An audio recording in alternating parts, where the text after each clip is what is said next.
Disclaimer. This is a video of a comic book. This is in no way an endorsement of the creator of this book's comments, politics, or social interactions. Had this been an actual endorsement, that means we would have been paid, and you would be hearing us having a party going, woo! Please enjoy the rest of this video.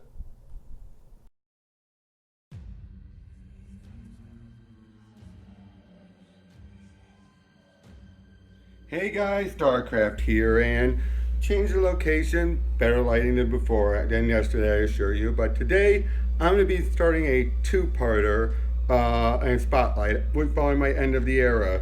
This case, though, I might do the second part today, I might do it tomorrow. Who can say, especially if I can find a chance to do another recording for the second part. But today, we're going to be going over the arcs and the two arcs that led into the wrapping up Superman in Action Comics anyway, leading into Flashpoint, the true end of the era for post-crisis Superman. And in today's video, we're going to be talking about the Paul Cornell's Black Ring arc, which in my opinion is one of Lex Luthor's best stories. And yeah, basically, hold on, yep, sorry, had a text message that come up on my phone. But yeah, in this case, we're going to be going over all of these, and then tomorrow, or later today, again, depending on things, I'll be going over the Reign of Doomsdays and the stuff leading up to it. Which is going to make covering issue 900 a bit of a pain in the butt, because, yeah, that one, it has stories for both sides of it. But for the case of today, anything that involves the Lex Luthor stuff is all I'll be talking about. And we'll start off with the annual. Why? Doesn't really fit anywhere else in here, but great cover by Ethan Van Sciver, first of all. But you have Marco Rudy. Paul Cornell writes all of these. Marco Rudy is doing the artwork on here. It's very interesting. It's Lex in his youth. As basically we're seeing things like him meeting up with Perry White, among other things. And eventually tries to deal with Bruno Mannheim, and it leads into him meeting up with Darkseid, as he basically tries to make an offer to him, basically saying, like, I have so many questions, and he even kills a man in front of Lex, and Lex could not care, and even has a good question of, why is that God interested in my reaction? Which apparently Desaad found Lex very interesting, and thus Darkseid shows him Apocalypse. And basically he's making the offer of him being one of his agents, such as what Intergang is. And eventually Lex comes up with a weapon, and he hopes to use it on Darkseid and take over. Not only does it not kill him, the people do not care about him. And basically, yeah, he basically even says, like, can you please kill me now? Kill you now, if you're good, and good? No, and can you not acknowledge anyone as your superior? No, not an alien who seeks dominion over mankind. No, not anyone. But I tire of you now. As he then basically has him sent back to Earth. Yeah, well, Lex first makes a getaway. But eventually, yeah, it doesn't go very well. But again, he is tossed back. It is made very clear that, yeah, even back then, Lex would laugh at Darkseid. And he would have a chance of being all like, I will not bow down to anyone I find my superior. If you're an alien, I will not even acknowledge it. Although Darkseid's like, no, you won't acknowledge anyone as your superior. So, yeah. Then we get, although we do a funny bit there, whereas in the past, we see him with hair, present, no hair, and Lois, we'll get to her, is saying, like, in the story it was, my hair got in my eyes. So and he just brushed it off. We didn't go into the second part, where it turns out Lex also had worked with Ra's al Ghul. This one's a shorter story, great artwork by Ed Benes, and it looks like Lex almost became the new head of the Demon. And he would have been a bit more interesting. It says here, he could trust him with his princess. The apprentice was too cold to impress them. He could trust him not to intrigue. His plan, he was playing with his feelings. In other words, yeah, he's not going to try and assassinate Ra's. He could trust him with his fortune. The rich men shared disdain for baubles. As in other words, yeah, he has all that money, he could care less about gaining more of it. And basically, yeah, so much you realize those two are so much alike. But then when he was given a question, told, do not peer into this box, which is a mother box, Lex couldn't restrain himself as he then opens it. And that requires the wrath of Ra's, as, yeah, basically, eventually, Ra's feels disgust. It's like, I give you one task, and you failed me. But and he kills Lex. But he gains enough respect from Ra's to be turned into a Lazarus pit to be resurrected. But and who knows how much that's affected him. And then he eventually finds that they're all gone, and he leaves. So yeah, for this, it showed that Lex met with some of the world's biggest villains. In both cases, it showed his failings. Even before Superman, he would still not bow down to his superior, and he would still, even if he had someone with his equal, someone that could help him achieve his goals, he would always do something to screw it up. Always. And I like that for the start. Now we get into the main story, the Black Ring. Most of these all these covers are done by David Finch, but the artwork is done by Pete Woods. I like Pete Woods' artwork. And yeah, we open up with Lex being held up in the air by this person and by some of these assassins, original characters, but he basically said, like, what are you doing? I'm meditating. What are you doing? Statement. And yeah, this guy says like statement and all that stuff. And basically Lex is just being a smug bastard, of course. We then flash back to when he was having this one scientist, and the scientist saying, you can't have that power, he didn't ask to have this man fired and basically ruin his life. The man then loses it and swings at Lex and takes him down. Next we see what appears to be Lex dating Lois. Makes no sense, she's married to Clark, but again, we'll get to that. And she eventually, he has an assassin keeping an eye on everything on the man who assaulted him. So Lex tells him, shoot the guy, and he does. Yeah, even say, Lois says, this is way overboard even for you, Lex. Yes, the guy hit you, but to have him assassinated, yeah, and even it's like, why did you fire him even? That was petty even for you. Then she starts to touch up on his head wound. There's more coming. That's actually important, believe it or not. As eventually he remembers back to when he welded the power ring earlier during Blackest Night. How he had the orange avarice ring. And yeah, he demands more power. He wants to actually have utilize this great power to be able to help. He even admits that the truth is he wants to be Superman. Not surprising at all. But yeah, the orange ring had changed him. But the memory of it, he wants it and more. He wants a great power like that. And his desire is to create a new ring, something that would bring great bliss to everyone. And even says here, resurrects his, and as Lois points out, his father is there, even though his father is dead. So he decides to study the remains of the Black Rings. As he then makes his way through and trying to realize there's some extra energy coming from them. He's keeping an eye on some of the on some other of the individuals, like Superboy and Steel, not knowing why he's in Kansas, but in Smallville. And he brings on this one young man whose name I completely forget at the moment, but it'll come up again, don't worry. As Lex is now trying to, in a very Tony Stark way, use holograms in every projections to relook about all the stuff from the Blackest Night. As he soon starts to realize, create an interdimensional map.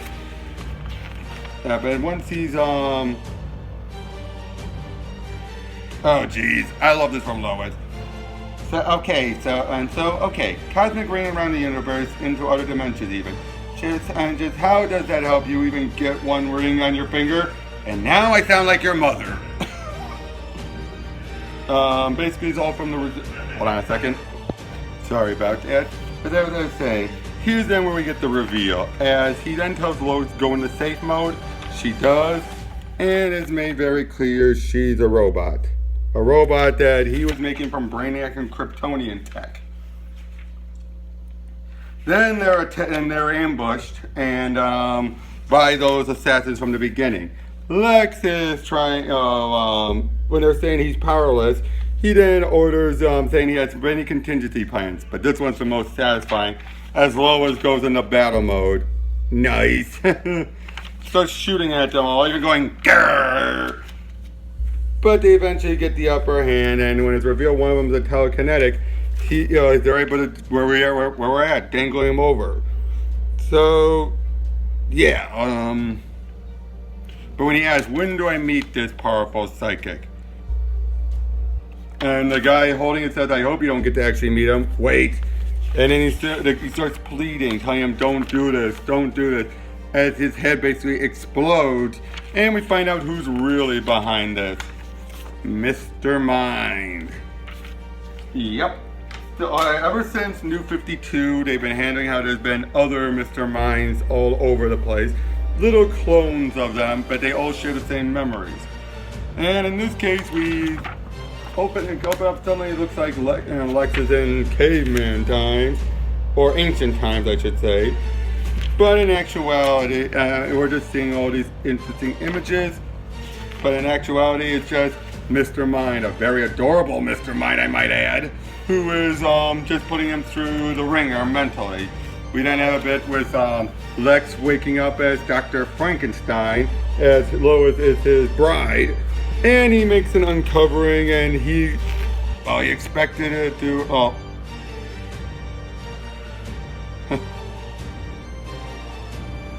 yeah, he's afraid to lift it up and what's going to be underneath there. Lois is taunting him, and then once he finally uncovered it, it's himself. And he basically saw, I don't know what it is, but I am not afraid of myself. And even says, and that's a strange interpretation. He would expect it to be Superman, of course. Then, again, more adorable Mr. Mind, as we find out he is not doing this because he wants to. Something is telling him to do it. We think he's breaking the fourth wall. He's not. Sorry, I didn't mean to get in that close. As then, of course, we get the usual unruly mob come and attack. Then we cut to him as the sheriff of a town. And yeah, you have stuff like Wanda, like Mr. Mind, but then they say, it's Big Blue, it's Superman. But Lex decides to ignore it, go off script. Mr. Mind is completely confused. He's become conscious inside of all of this. And then Lex's influence brings him in, which leads to this hilarious bit of Mr. Mind holding Lois hostage.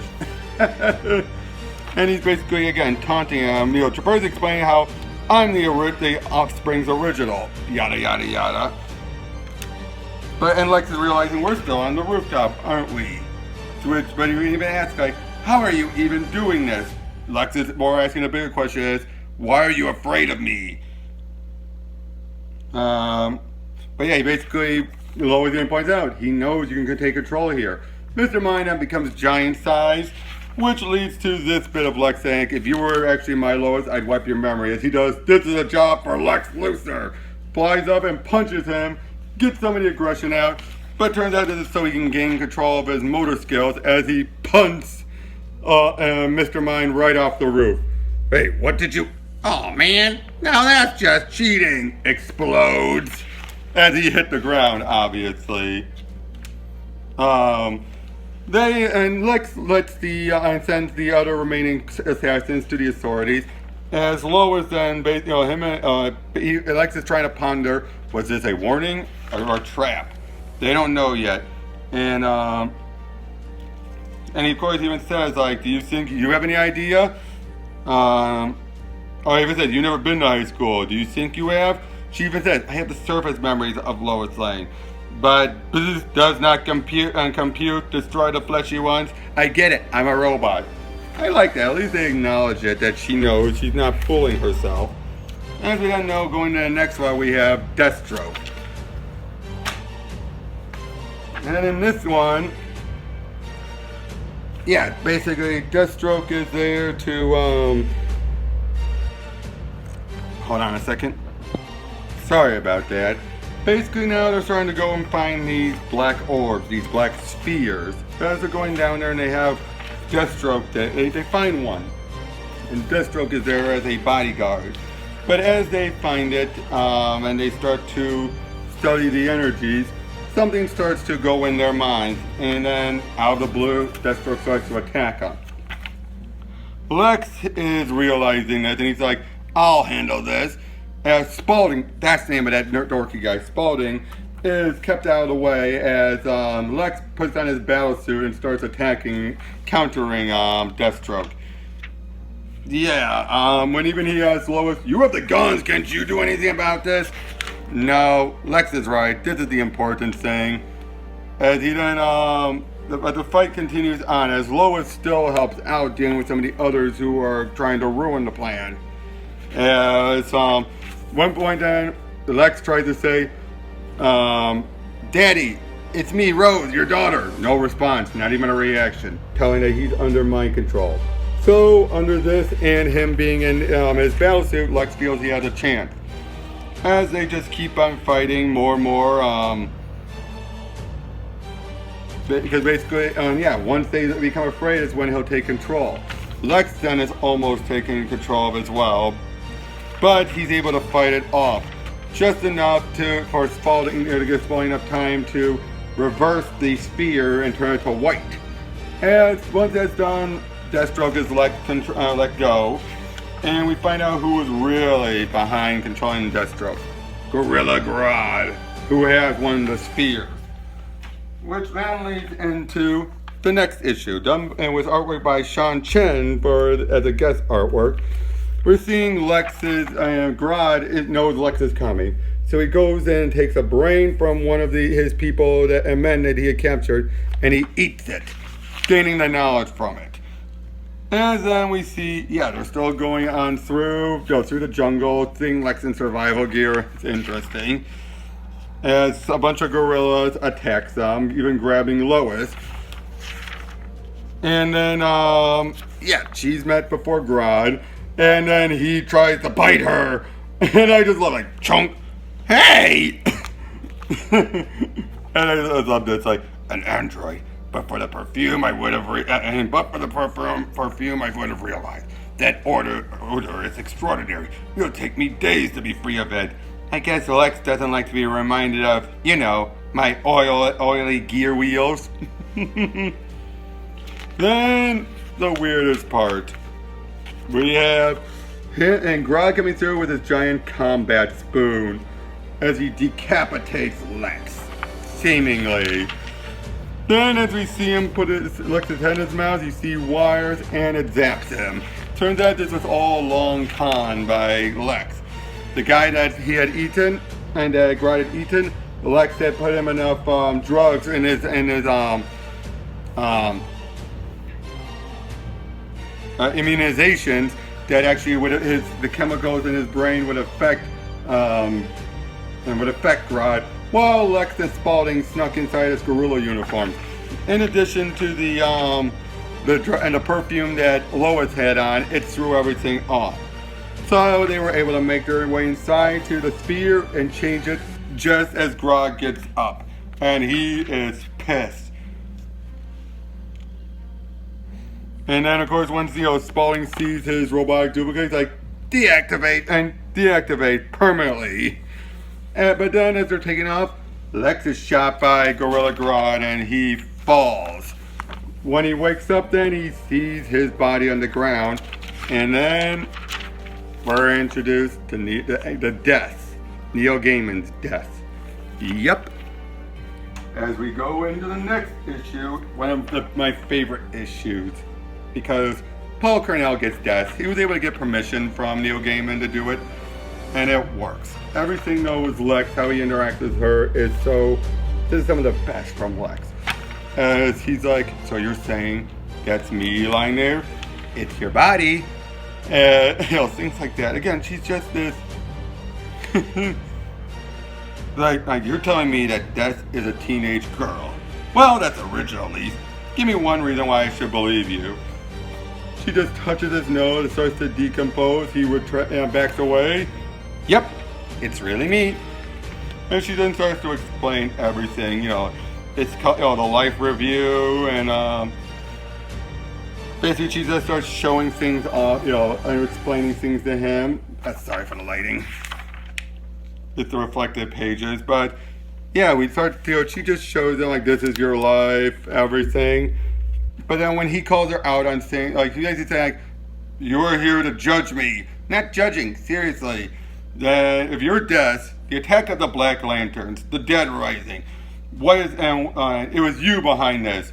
So he's like, oh yeah, I noticed that. It looked like they were really having a great time. People do come back from the dead. It's not a big deal. I am kind of busy. And basically when it's made clear that,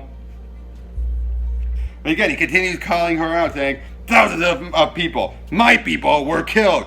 Your people, human beings, you wouldn't understand. I understand just fine, Lex. I'm really a good understander. Look, this would be so much easier if you'd please stop treating me like a supervillain. Like I said, busy. I meet around 150,000 humans every day on this planet alone, not counting cats, birds, and goldfishes. And you people are always dying of something. It's what you do. Sometimes you get killed by other dead people. Mostly you don't. To which he says, the dead have come back to life. Several of them. It happens. In the end, they all come back to me. I like that. Oh, she is not pissed about that coming back because he's like, you're gonna die again eventually. And yeah, basically now Lex starts going through the different stages of grief. Like when he says like, what would take to change this? What do you need? A pony. A magic pony. A magic pony who sings. And Lex is completely like, wait, what? I'm joking. And basically she's even saying like, bargaining is always the harder of the stages to deal with. To which he realizes that's what this is. It's a stage. I feel helpless. And then he starts to, be all depressive. And she's like, I've seen it all, Lex. You're preaching to the choir here. But yeah, when she said it's meant to be acceptance, I will not accept. As she's like, wow, okay, time out. As they sit down and they're basically talking things out. And again, Lex is just trying to say like, who I am, like this is who I am, and he's basically just giving it his long speech. He basically puts forth his case and everything, and but she's like, what will it take? Maybe if you just said sorry. Sorry? I would offer sorry for what? I could offer some clarification, some insight as to my motivation, but that's not the sort of groveling that's required, is it? Lex, you don't normally deal in hypotheticals. I mean, I'm when you find out, but we could at least imagine your options. And then, basically she shows him a possibility with his own hedonistic paradise. And he's just like, wow, I've actually not seen some of that's not the real her. I know. That's what makes it so interesting. Again, let's wait about Death. She's just so interesting. You know what I mean? And just, again, the way she's written is just so, yeah. But basically, he then starts to say is, even if I die, I'm never going to accept it. I'm not going to bow my head. So send me where you're going to send me. I'll find something to do. I'll find something to win, even if I'm dead. And she's like, oh, Lex, this isn't that conversation. This is more of a preliminary check. I never said you were dead. As he then wakes up and being in intensive care. As we then focus on Vandel Savage, as he knows of a prophecy, and he sees these two giant spheres, but these are from ancient times. Yeah. And basically, the thing is, we find out that he has been told that someone, this Lex Luthor, would find these spheres, and once he does, he would, and Vandel Savage will receive eternal bliss.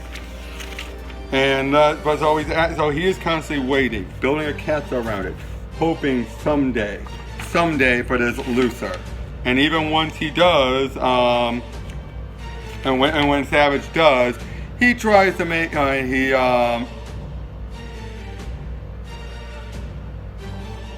he realizes that yes, this is him, but not yet. And then he's had meetings with Lex multiple times, and he even says might I offer you hospitality? I have a fine residence in the Czech city of Savage. We're not friends. I don't associate with supervillains unless it's to lead them. They have master plans and costumes and pretensions. We have little in common. Yeah, basically saying how this all happened before Flash 124. Then we had a few months ago, which is during Salvation Run. Similar thing.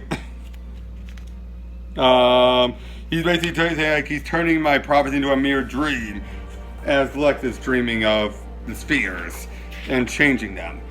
He then wakes up and realizes he discovered where some of them are. But he also figured out a way of changing them without having to be anywhere near them for this case. So he does it from orbit. At that point, Vandel Savage comes on down and finds the spheres have been changed. And he is furious. And the two guards, he tells them to kill themselves, but then they point the guns at him and he kills them. Yeah. And so he decides he's going to deal with Lex. As well. Yep, sure enough, everything starts to go under attack as he shows on up. Lois starts to have a glitch out, and it turns out he's trying to do a hostile takeover of the boardroom. As Lex then, since he was still Mockingbird, he sends out a distress signal to the Secret Six. And yep, they're ready to come in the next issue. One of which is, of course, Vandel Savage's daughter, Scandal. As they are making their way in to save him, we're seeing Lex a few weeks ago, Lex was meeting up with Scandal. And basically making it clear about, he knows, I make you a deal. You agree, and anytime that somebody comes with deals with me, decline it, and I will hire you when I need to. And sure enough, they're taking up on it as, Vandel Savage, he is just furious at Lex. And Lex is basically like, I don't get how my actions might bring you great happiness. Do you? It will be something you do, maybe without even knowing. Yeah, again, we will get to that. That prophecy is true. Frequency Load is reactivated by Mr. Mind possessing one of the secretaries, who basically tries, talks it over and you're working for someone too, besides Luthor, aren't you? Yeah, technically, but we'll get to that again. There's just so many plans with his plans and all this. And she zaps out Mr. Mind and the secretary. As the Secret Six come in and start helping. And Vandel Savage Scandal, like, what are you doing? I'm just doing my job. Lois shows up being all badass. And then Vandel takes the battle axe and slices her right in half. Turns out this is also a key point for later on. As Lex is he's like, oh, now I see. We don't know what he means by that yet. And Lex tries to bring up what he learned from death, which is, might happiness lie in acceptance? Vandel Savage doesn't take it either. Like, no, I wouldn't have believed that either, but it was worth a try. I even asked, isn't a change of strategy in order? But then, a remote that was set to a bomb goes off, and it's ready to blow.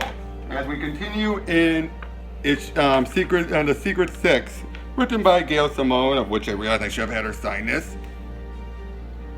And well, basically, they're just picks up where it leaves off, which is they're waiting for the bomb to go off. Their spells in place to hold things for a few moments.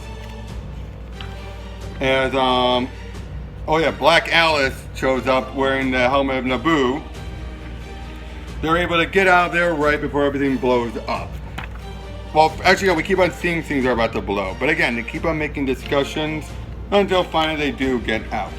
And well, yeah, basically that's the whole point of all this. That everything goes, they're getting out of there. Everything goes to hell. Savage is, decks Lex, just arguing with him, etc., etc. And well, basically this just resolves that how they were able to survive the explosion. Basically a combination of Black Alice's magic among other factors. We then go into issue 897. As they and Lex and Lois and Spaulding are going into to Arkham. Why? The Joker has one of them, the spheres. And again, Paul Cornell is another great Joker as well. They disable the cameras as Lex and he wants them to lean in. Jazz hands. The Joker. Yeah, again, he just mocks him like, you know what? I think if I could just kill Batman, I'll save the world. Interesting. A delusion akin to my own certainty that, oh, the rich and powerful. Takes them a while before they realize they're being laughed at.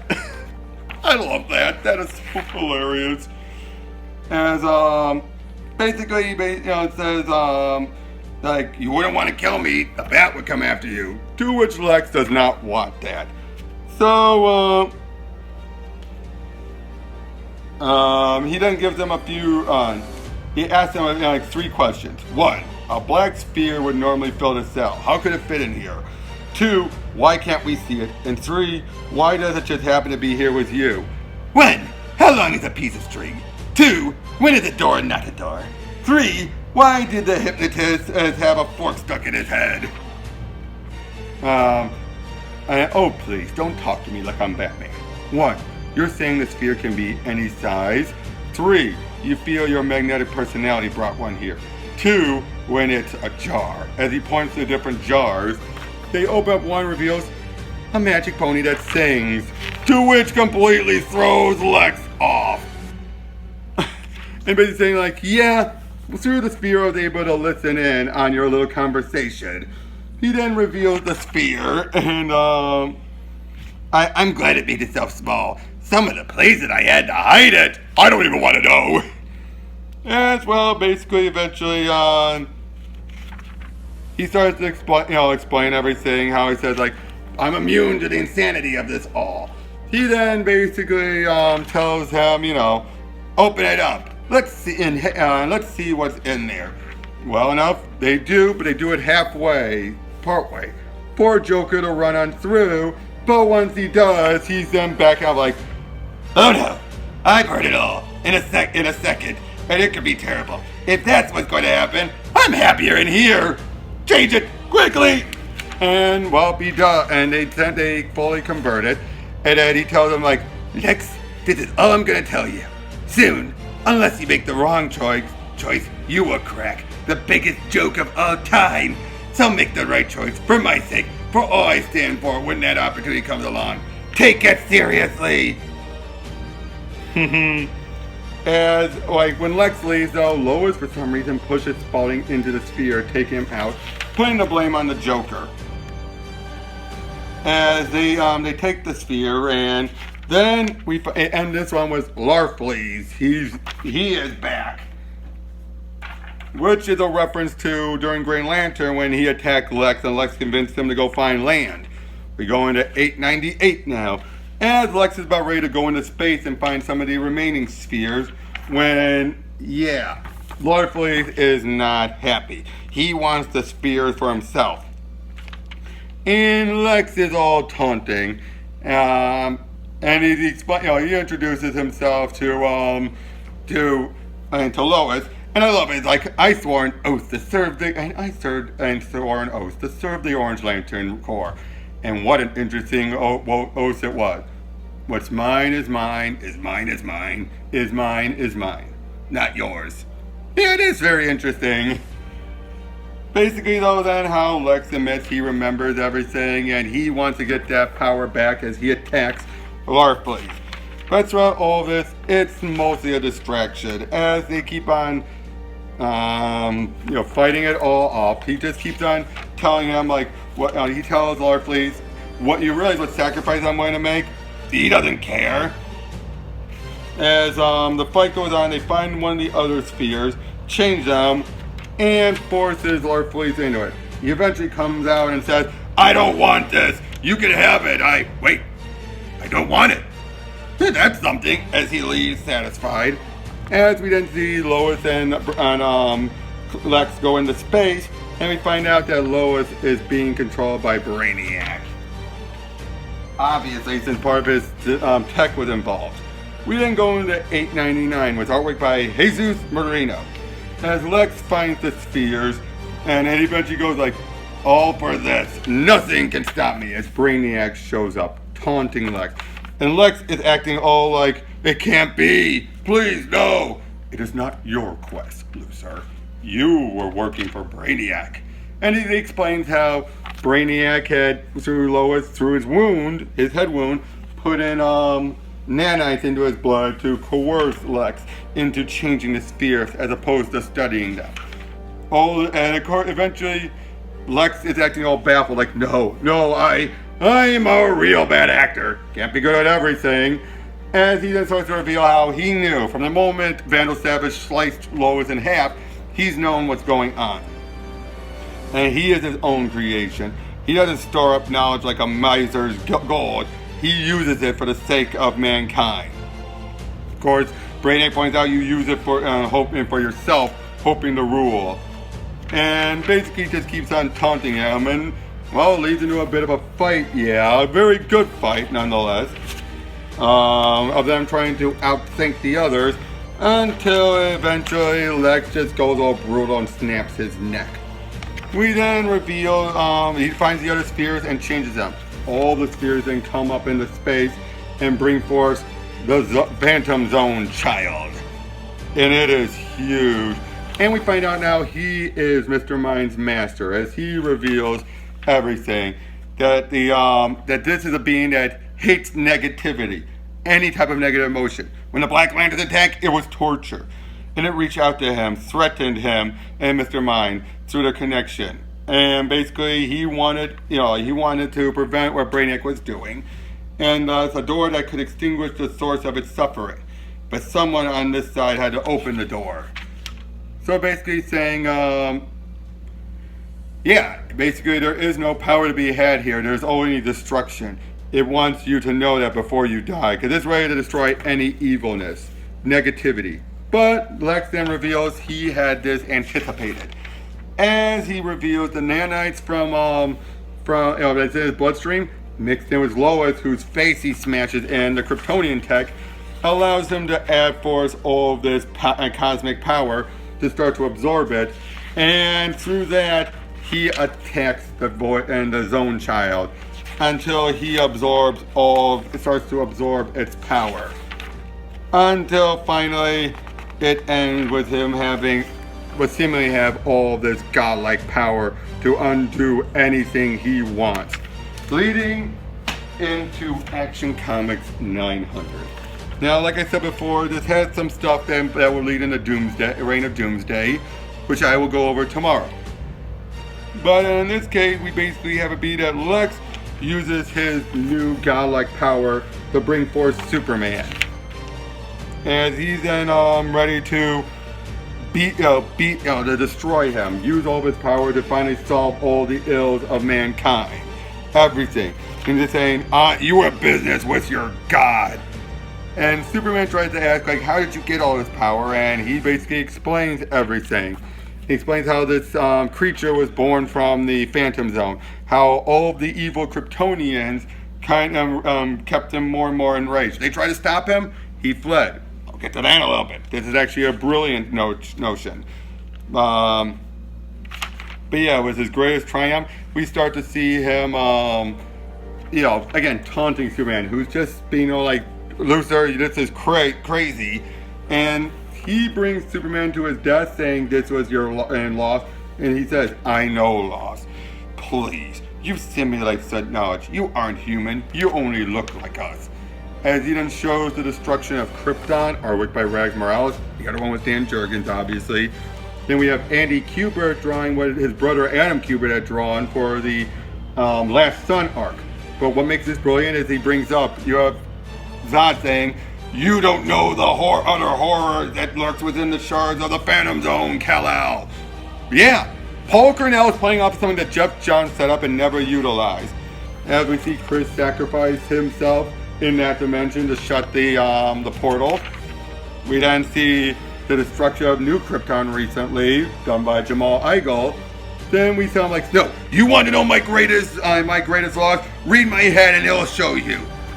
As Lex is all like, it'll be some cosmic spectacle, no doubt. The deaths of worlds. As we see the deaths of Jonathan Kent. And Lex, being from Smallville, he recognizes them and he realizes, you're Clark Kent. And this makes him more enraged, of course. Like, why won't you break? Because of his parents. And so he's like, do your worst, Lex. I won't break because of them. And yeah, he is furious. But this eventually reveals that his own child, hold on. Lighting change. His own child is not happy, and he tries to fight off Lex. That goes more into the Doomsday stuff. His own child then reveals that, yes, this will end all negativity. And even if I must die, I will make sure of this. Luthor finally finishes him off and absorbs all of the power fully, leading to everything being blissful. All of the absolute happiness. What Vandel Savage wanted, even those dead feel good and happy. Everyone. This is what's been building up to this constant happiness. And Superman feels like, yes, you did right, Lex. This is good. Then Mr. Mind takes over Lois and starts to taunt Lex, revealing how you can't do anything negative with it. The Zone Child made sure of that with its dying breath. You can't use it to, just to pick a random example, destroy Superman. You weren't still thinking about doing that, were you? Oh crap, he was. And then he realizes, so I could do anything, achieve anything, but only if I leave my greatest enemy alive and blissfully happy. Superman tried to say, Lex, this is too important. Don't do this. Unfortunately, Lex can't help himself. As he yells, no! And because he doesn't have the pure power, the instant he saw the negative thought, it was gone. And because of that, he can't destroy Superman. And it just leads to them wailing on each other. Him blaming him, saying, this is your fault, your fault. It wasn't. It was all Lex's fault. He just couldn't let go. And even said, I am your equal. I mean, you're superior. Fight me. And basically, eventually, Lex just loses all that power as it drains more and more until he's back to normal. And then even the spheres are all starting to disappear. And we find out the Joker, he was banking on Lex making this choice of wasting it. Death attack, well, that didn't last. Not that I expected it to. So no rest for the endless. Okay, so, hi. And then Lex falls into one of the spheres before it disappears. Given how this is leading to the last, I think Lex is dead. After all that, he died. And then Lois decides, I'm gonna leave, find out, and make my new face. As Superman heads off, and, well, that leads into, and that eventually leads right into Doomsday, and the reign of the Doomsday, which I'll do tomorrow. But notice this is part of Lex's plan, a backup plan he had. So, that's the Black Rings, and I loved it. So, and Lex is at its best, his most evil, his most conniving, his most mentally brilliant. Plans within plans, and each time though you're getting to understand the character and you realize deep down he is just this evil bastard that he always has been. He convinces himself he's good, he's not. He keeps on thinking it's all Superman's fault. No, Lex, you're just an evil bastard. And that the way it shows it, the way he's able to still gain victory, but in the end lose everything. He gained the closest he's ever gotten to doing what he wanted, and he still couldn't let go. Gotta say, for the final Lex Luthor story post-crisis, you couldn't ask for better, and for the best Lex Luthor story, in my opinion, ever written. Granted, they were given so much more time to work on it, yes. One of the rare times where they say Lex is the hero of the story. But again, it was well done, and the fact that we're in issue 900 made it even better. So, that's all I've got. Either today or tomorrow, I'll be doing Reign of the Doomsdays, finishing off the post-crisis end of an era. So until then, catch you guys later.